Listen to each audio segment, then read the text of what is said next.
Good morning mga kapatid. Isang magandang umaga sa inyong lahat. Ang ating video ngayon ay magtatanggal tayo ng mga maliliit na mga sanga-sanga sa ating cherry tomato. Yun, para maganda yung kanyang ang kanyang mga sanga at saka ang kanyang magiging bunga. Ganito na siya kalaki, guys, oh.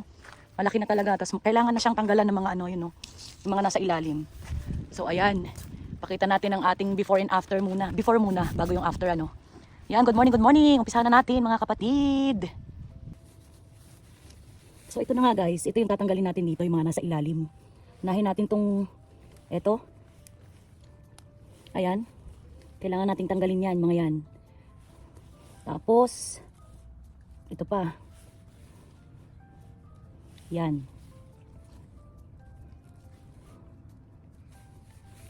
Medyo malalaki na kasi. Kailangan na tong, ayun, oh. Pati mga maliliit.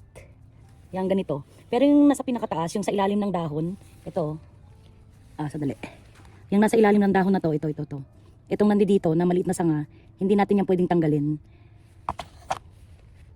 Sa ilalim lang. Tanggalin na rin natin itong mga nandito. Yan. So ganyan lang, guys. Ganyan lang para mas maganda yung tubo niya mismo. Mas lumaki yung kanyang mga sanga. Yung ito kasi kung bakit hindi tanggalin, kasi may possibility na pag nasira yung pinaka nanay niya, itong sa pinakataas, dito tayo kukuha ng another sanga para para lumaki ulit siya, itong maliit na ito. So hindi talaga yung tinatanggal. Yung mga ilalim lang talagang kailangang alisin. So ganyan na siya, guys. Ganyan lang. Hindi natin pwedeng damihan muna yung kuha. So ito yung ating nakuha sa ating unang puno ng cherry tomato. Ganyan karami yung niya, mga tumubo sa mga gilid ng yung mga sanga niya na hindi mga kailangan.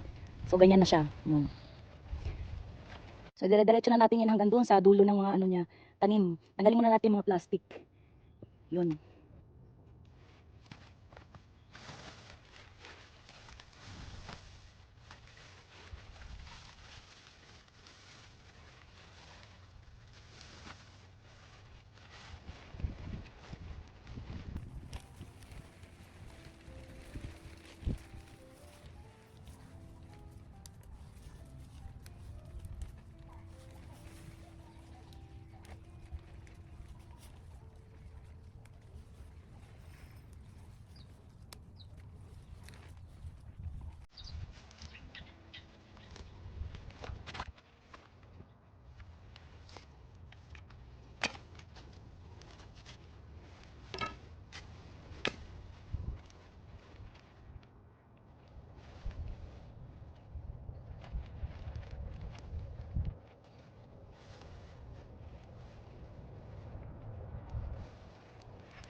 Ito medyo payat, oh. Medyo payat siya yung bunga, yung niya, bunga. Ay, yung bunga, yung puno.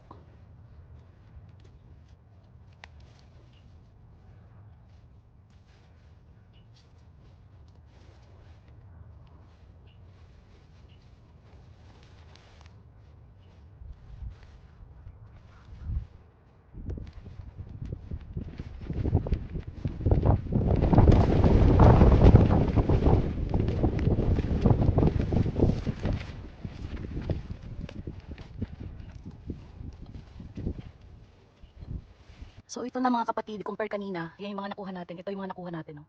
Medyo luminis na siya tingnan, yan. Pati ito, yan. May mga bulaklak na hanggang doon, yun, oh. So ito na siya mga kapatid.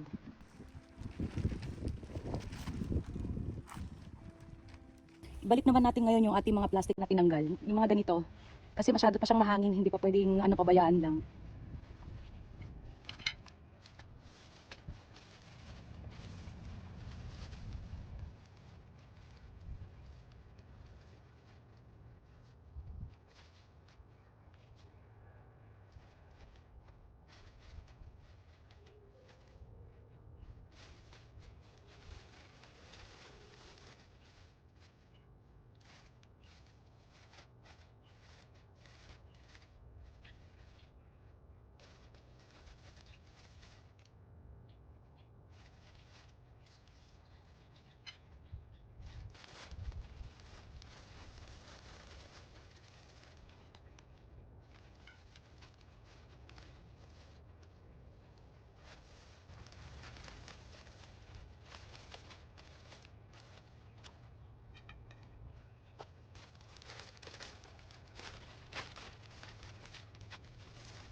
Binalik ulit natin mga kapatid yung tinanggal natin kaninang plastic. Hindi pa kasi siya pwedeng tanggalin ngayon. Kasi nga medyo malamig pa yung panahon, mahangin pa. Baka masira kasi siya dahil sa hangin. Yun, so natanggalan na natin siya ng mga sanga, pababayaan na natin siyang lumaki. At may mga bulaklak na rin siya. Yun. Ayan na, yung ating cherry tomato. Malinis na siya. Maraming salamat.